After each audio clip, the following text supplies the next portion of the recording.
పేదవాళ్ళ పొట్టగొట్టారు, మీకు అన్యాయం చేశారు. ఏమాత్రం కూడా బాధ్యత లేకుండా ప్రవర్తించారు. వీళ్ళు 5 ఏళ్లు మాట్లాడారు. వీళ్ళు కట్టింది 5 ఏళ్లలో 6,55,000 ఇళ్లు కట్టారు. ఈ రోజు 21 నెలల్లో 5,50,000 ఇళ్లు కట్టాం.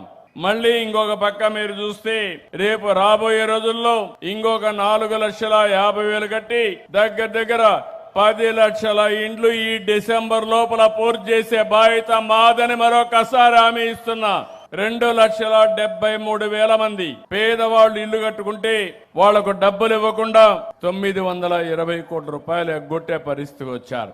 20% కంటే తక్కువ ఇంటి నిర్మాణం జరిగిందని దగ్గర 2,61,000 మంది ఉంటే దాని 1,20,000కు తగ్గించారు. 174 కోట్ల రూపాయలు లబ్ధిదారులు డబ్బులు కడితే దాన్ని కూడా ఎగ్గొట్టే పరిస్థితికి వచ్చారు.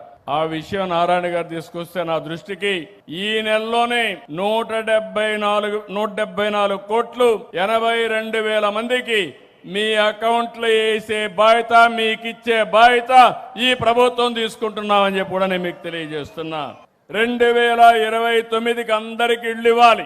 ఇప్పుడు కట్టే ఇండ్లు కాకుండా 17,60,000 కట్టాలి. నేను ఒకటే ఆలోచిస్తున్నాను, ఇంటి జాగా లేని వారికి ఇంటి జాగా ఇవ్వాలి. పట్టణ ప్రాంతాల్లో 2 సెంట్లు, గ్రామీణ ప్రాంతాల్లో 3 సెంట్లు. వీలైతే భగవంతుడు నాకు సహకరిస్తే ఇదే మారిగా బ్రహ్మాండమైన కాలనీలు కట్టి పేదవాడికి ఒక బ్రహ్మాండమైన ఆస్తి కలిగించే బాధ్యత ఈ ప్రభుత్వం తీసుకుంటాం.